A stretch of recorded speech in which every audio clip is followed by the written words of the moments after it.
We don't have to have fast food workers. We don't have to have people who work shit jobs. We don't have to. We just need to figure out how to restructure society so everybody somehow or another plays a part, has something to contribute, has something to share. I mean, that's what a real society is supposed to be like. I give you some coconuts, you give me some fish. You know, we make a deal, and you do it back and forth and left and right. And when there's nothing to contribute, then you start looking, the president needs to give us jobs. We need jobs. So instead of something to contribute, you just find something to do with your time.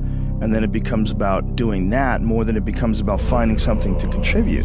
So society gets wrapped around becoming a part of a machine. Society, instead of becoming a bunch of individuals that are expressing themselves in unique ways, and everybody sort of borrows and shares and sells this and you sell that, and we all sort of figure out how we can contribute in a society, we got sidetracked and diverted into these boxes that they call companies and corporations, and we got stuck into these containers. They go cubicles or offices, and we got forced into this system. So our time, instead of it being invested in making pottery or fixing cars or doing something where you have a passion or you have some sort of a connection to, instead of that, you've sold your life to sit in a box and work for a machine, an uncaring machine that demands productivity. It doesn't understand you, it doesn't want to understand you. It has a bunch of very strict things in order to keep the humor at a minimum in the office, just in case one of you fuckheads says some stupid sex jokes that gets them sued and they have to give somebody $1 million. So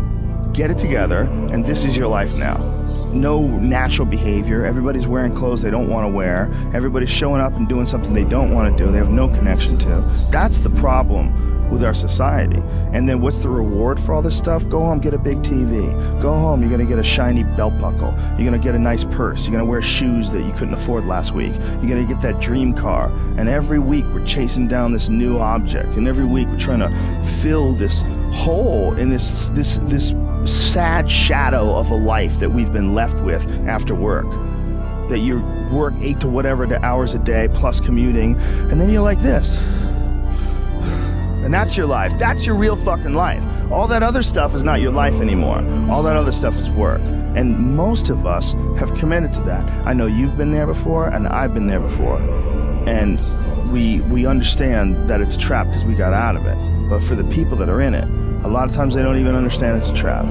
They just think it's a good job. They think they got dental.